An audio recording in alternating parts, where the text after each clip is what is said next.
തൃശൂർ പാവറട്ടിയിൽ തീരദേശ പരിപാലന നിയമം കാറ്റിൽ പറത്തി നിർമ്മിച്ച റിസോർട്ട് പൊളിച്ചു നീക്കണമെന്ന പഞ്ചായത്തിന്റെ തീരുമാനം തദ്ദേശ സ്വയംഭരണ വകുപ്പ് അട്ടിമറിക്കുന്നു. തീരുമാനം തടഞ്ഞുകൊണ്ട് വകുപ്പ് ജോയിന്റ് സെക്രട്ടറി പഞ്ചായത്ത് സെക്രട്ടറിക്ക് കത്തയച്ചു. പാവറട്ടി ഗ്രാമപഞ്ചായത്തിലെ കൂരിക്കാടാണ് കനോലി കനാൽ കയ്യേറി സ്വകാര്യ വ്യക്തി റിസോർട്ട് നിർമ്മിച്ചിട്ടുള്ളത്. സിനിമാ ഷൂട്ടിങ്ങിനായി താൽക്കാലിക ഷെഡിന്റെ മറവിലായിരുന്നു നിർമ്മാണ പ്രവർത്തനം. പരാതിയെ തുടർന്ന് ഇത് പൊളിച്ചു നീക്കാൻ പഞ്ചായത്ത് ഭരണസമിതി യോഗം തീരുമാനിച്ചു. ഇതനുസരിച്ച് സെക്രട്ടറി നോട്ടീസ് നൽകിയെങ്കിലും കൈപ്പറ്റാൻ കെട്ടിട ഉടമ തയ്യാറായില്ല. ഇതേ തുടർന്ന് 15 ദിവസത്തിനകം പഞ്ചായത്തിന്റെ നേതൃത്വത്തിൽ കെട്ടിടം പൊളിച്ചു മാറ്റുമെന്നും ചിലവ് ഉടമയുടെ കയ്യിൽ നിന്നും ഈടാക്കുമെന്നുമുള്ള നോട്ടീസ് കെട്ടിടത്തിന് മുന്നിൽ പതിപ്പിച്ചു. നിയമാനുസൃത നടപടികളിലേക്ക് പഞ്ചായത്ത് കടക്കുന്ന ഘട്ടത്തിലാണ് തദ്ദേശ സ്വയംഭരണ വകുപ്പ് വിഷയത്തിൽ ഇടപെടുന്നത്. സ്ഥല ഉടമയുടെ പരാതിയെ തുടർന്ന് ഗ്രാമപഞ്ചായത്തിന്റെ തീരുമാനം സ്റ്റേ ചെയ്യുകയാണ് തദ്ദേശ സ്വയംഭരണ വകുപ്പ് ചെയ്തിരിക്കുന്നത്.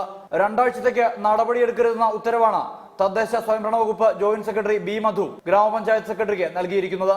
കെട്ടിട നിർമ്മാണം അനധികൃതമെന്ന് ബോധ്യപ്പെട്ട ശേഷമാണ് ഗ്രാമപഞ്ചായത്ത് നടപടിയുമായി മുന്നോട്ട് പോയത്.